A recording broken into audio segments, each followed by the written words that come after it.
On va rentrer directement dans le vif du sujet avec notre première partie consacrée à la présentation de nos différents intervenants. Sauf s'il y avait des questions dans le public ou une intervention particulière.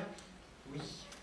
Moi j'ai un exemple dont je peux vous parler. Parce que je veux bien, mais on a un timing très serré et normalement je ne suis pas censé laisser. Non, je pense que c'est utile pour le démarrage. D'accord, vous foutez pas rien au timing. D'accord.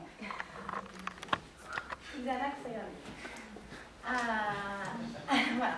Alors, en fait, c'est une anecdote qui commence en 1932 ou 23, enfin bref, dans ce cadre-là. C'est l'histoire d'un jeune homme qui s'appelle Sébastien. Est-ce qu'il y a un Sébastien dans la salle?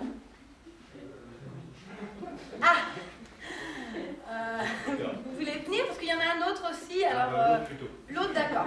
Bon, bah, je vais prendre l'autre alors. D'accord. Si vous voulez venir. Celui-ci était plus rapide quand même, hein, Sébastien, je tiens à vous le dire. Félicitations. Mais bon. Et donc ce jeune homme, Sébastien, travaille dans la cave à fromage du village. Je fais la cave à fromage. Oui, c'est ça, faites la cave à fromage. Vous êtes volontaire, vous le faites. Hein. Voilà, formidable. Je suis un gars du pays, moi, un vrai. Et donc Gaston, son patron au départ était un véritable artisan, et puis les années passant, il n'a plus qu'un mot à la bouche, produire. Tant et si bien qu'il cherche toujours les meilleurs procédés pour augmenter la rentabilité de son entreprise. Après moi, c'est pas grave hein, si je suis tout seul des fois dans la cave, puisque j'ai mes petits trucs hein, pour me repérer, c'est-à-dire qu'il y a deux grosses tâches principales. Il y a d'une part la température de la cave, et ça voilà, comme j'ai fait une petite marque contre le mur au niveau du thermomètre, les faut qu'il s'arrête, je vérifie. Et après pour la durée de fermentation, on m'a dit que c'était une semaine. Donc je sais que comme des fois je me trompe un petit peu dans les jours, je vérifie que si par exemple je mets le fromage un lundi, je demande régulièrement à des collègues, et quand c'est lundi, bah voilà, je ressors les fromages, etc. Donc c'est comme ça que ça se passe, régulièrement, j'ai mes petits trucs pour m'en sortir. Toujours est-il que Gaston, vous l'avez compris, il vient plus dans les caves. Sauf quand il a trouvé un nouveau procédé qui lui permet de faire cailler le lait plus vite. En ce cas, il vient voir Sébastien et il va commencer à lui expliquer. Mon petit Bastien, viens ici. J'ai trouvé un nouveau procédé pour faire cailler le lait plus vite. Alors, au lieu de 8 degrés, tu vas passer à 2 degrés. Hein?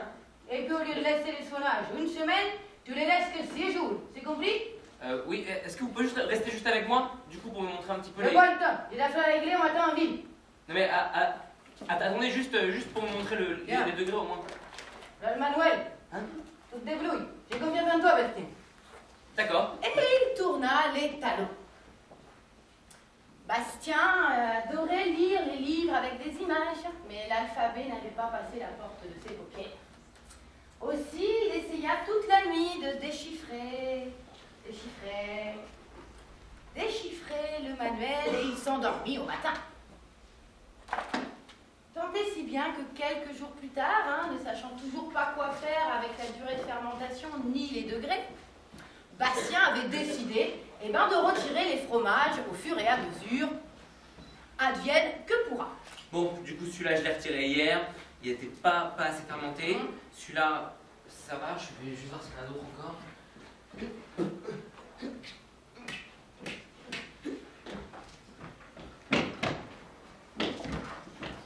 À un moment, il fit une horrible découverte.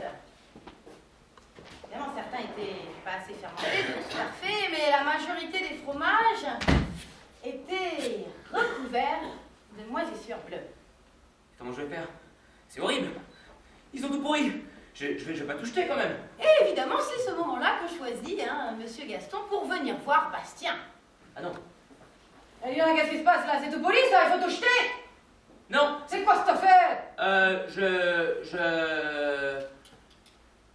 J'ai essayé, justement, j'ai fait exprès. J'ai essayé d'élaborer une nouvelle formule, voilà, de changer la fermentation pour créer un nouveau fromage. Hein. Et d'ailleurs, j'étais en train de le goûter, puisque ça a l'air très bon. Hein. Tu manges pas ça, tu vas tomber malade, c'est point de bleu poli. Non, je vous jure, je vais le... Attention, Bastien, fais attention, hein. Bastien n'avait pas le choix, et du coup, il a goûté le fromage.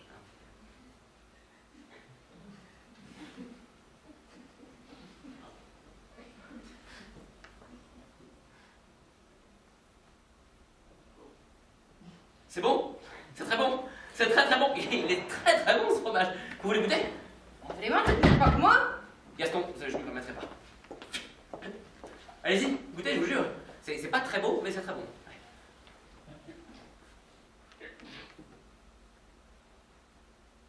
Alors? Vendu, mais bon sang, c'est vrai que c'est bon ça? Ouais. Oui, je vais faire une fortune avec mon nouveau fromage. Il reste plus qu'à lui trouver un nom. Oui, on va appeler ça le fromage et la mojichoule. C'est pas très vendeur ça, Gaston. Voilà, voilà. On pourrait appeler ça du bleu peut-être? Du bleu pas dégueu. Ou le bleu de sous-noyeux, ou le bleu de Gaston, ou alors le bleu d'Auvergne, le bleu de chez nous quoi. le bleu d'Auvergne. On va appeler ça le bleu d'Auvergne. Ah bah ça c'est une excellente idée, patron. Je suis content que vous l'ayez trouvé tout seul. Hein, ça me fait plaisir. Mon boulot. Ouais. Et c'est ainsi que Sébastien créa cet excellent fromage de bleu d'Auvergne qu'aujourd'hui, même les plus érudits dégustent avec appétit. Mais si vous avez aimé mon histoire, eh bien, merci Sébastien, laissez-moi vous en conter une autre.